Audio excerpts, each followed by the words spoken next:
Salut les gars, bienvenue dans ce nouveau tutoriel, j'espère que vous allez bien. Dans ce tutoriel, nous allons voir la pagination. Ok, je rappelle que c'est la suite de notre formation sur Django REST Framework. Donc, dans le tutoriel précédent, nous avons vu comment sérialiser les clés étrangères. Bon, nous avons vu comment on peut les sérialiser. Et il en existe plusieurs autres méthodes, ce que je vous invite toujours à regarder la documentation. Dans ce tutoriel, on va voir les paginations. Ça veut dire, ici, nous avons la liste des produits. Ça veut dire que si on a 100 produits, tous les 100 produits, il va falloir scroller juste en bas pour voir tous ces produits en fait. Ok, on va voir comment limiter. Ok, on peut faire en sorte que peut-être juste 10 produits par page. Ok, donc c'est ça le but en fait. Comment limiter, donner un nombre limite des produits par page. Voilà, il en existe plusieurs méthodes. Donc, je pense qu'on va aller vers la documentation.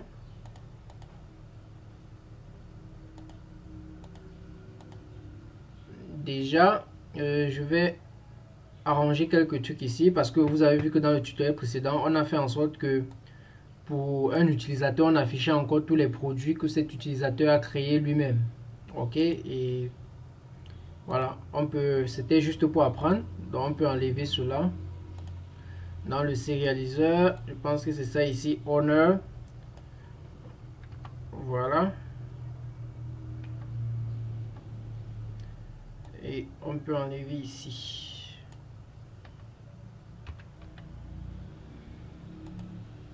Après ça, si on rafraîchit, voilà. On a juste la liste des produits maintenant, tout simplement. Ok. Exactly. Maintenant, pour faire cela, comme c'est la pagination va s'appliquer presque à toutes les applications. Ok, s'il y a une liste à afficher peut-être à l'utilisateur, on décide que l'utilisateur peut avoir peut-être peut voir juste 10 produits par page. Il ne faut pas que dans l'autre page, il a accès à 20 produits par page. Donc, pour donner une pagination générale, nous allons faire cela dans le setting. Ok.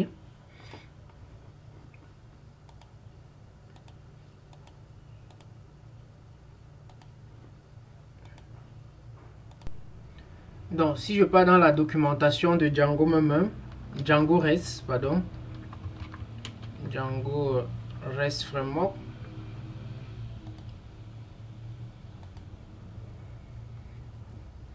Ok, voici la documentation de Django REST Framework. Si je passe sur pagination, juste là. Voilà. Sur la pagination, vous avez plusieurs types de pagination. Par exemple, ici, en faisant directement dans le setting, default. Donc, c'est une pagination globale en fait. Comme vous allez voir ici, des pagination style may be set globally. Ok, c'est global donc pour tous les autres pages. Donc, si on veut faire une pagination globale, voici ce qu'il y a lieu à faire. Donc, il faut faire ceci. Donc, default pagination class, on met REST framework.pagination.limit offset pagination et on peut donner le page size. Le page size, peut-être qu'on peut dire 10. Ici, ils ont mis par exemple 100. Ok. Après, il y a les paginations par nombre. Ok. Par number pagination. Ok.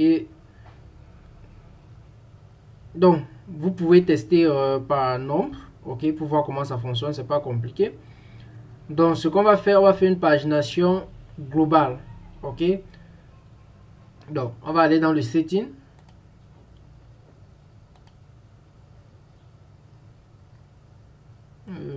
Setting, ici, on avait un REST framework, n'est-ce pas, où on a fait le default authentication, et default permission classes, ok. Donc là, il faut mettre juste une virgule, juste là. Et là, on va dire default pagination classes. ok, default pagination classes, et là on doit donner cette valeur. Donc REST framework, tout simplement, vous pouvez copier ça dans REST framework .pagination .limit offset pagination, tout simplement. Bon, ici on a une seule classe, donc classe 6 n'a pas sa place. Donc REST framework.pagination. Donc si vous avez un problème avec l'import, vous pouvez juste faire juste ici, vous faites from REST framework.pagination, ok,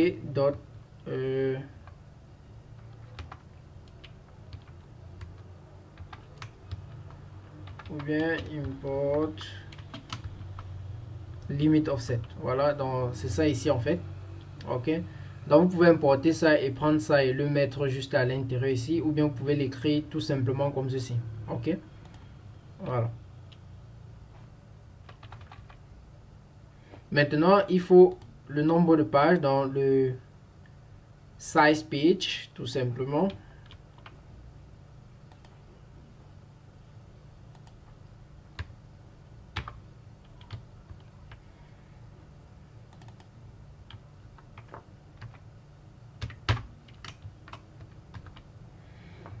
Ok, ici je peux mettre à 5.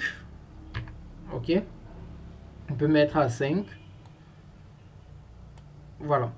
Donc après avoir fait ceci, si on revient là, j'actualise. Oh, le serveur a un souci.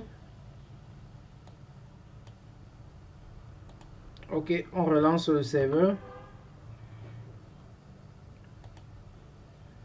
Et là, si je réactualise, vous allez voir que là présentement, on a 1, 2, 3, 4, 5 produits. Ok, on a 5 produits et vous allez voir ici count. Count, ça nous dit 25, ça veut dire qu'il y a au total 25 produits. Ok, il y a au total 25 produits. Vous allez voir ici next, ça veut dire qu'on peut aller aux 5 autres produits suivants. Aux 5 autres produits suivants. Ok, vous voyez que previous égale à nul, ça veut dire qu'il n'y a pas d'autres produits qui précèdent ces 5.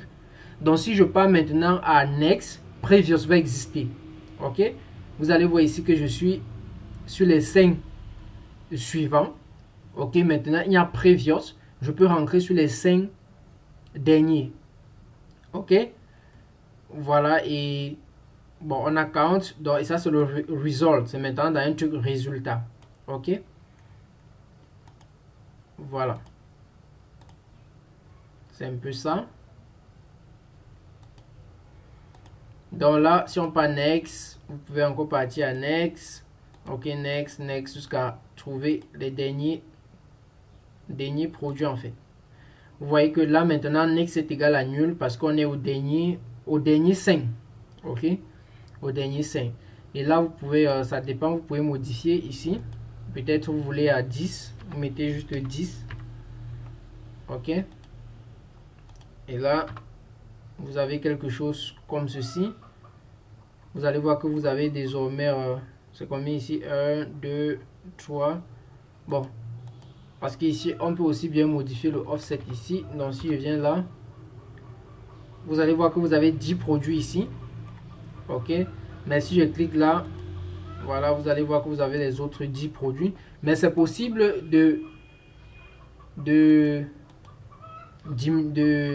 d'augmenter ou de diminuer ici. Donc, si je mets ici à 15, ok, vous allez voir que si je mets ici à 15, bon, la limite, on peut mettre la limite à 15. Ok, vous allez voir ici maintenant qu'on a une limite de 15, 15, offset 15, ainsi de suite. Donc vous allez voir que on a autant. Ok, si ça existe. Donc si je rentre là, vous allez voir qu'on a 15 produits exactement. Ok, voilà. Donc et là aussi il y a le truc de pagination ici. Bon, ça c'est le client. Ok, Donc c'est tout pour ce tutoriel. Donc vous pouvez regarder aussi le number pagination. Ok, mais là c'est vous qui écrivez, en fait c'est vous qui allez écrire la pagination tout simplement, et vous pouvez l'appliquer. C'est pas du tout compliqué. Ok, voilà.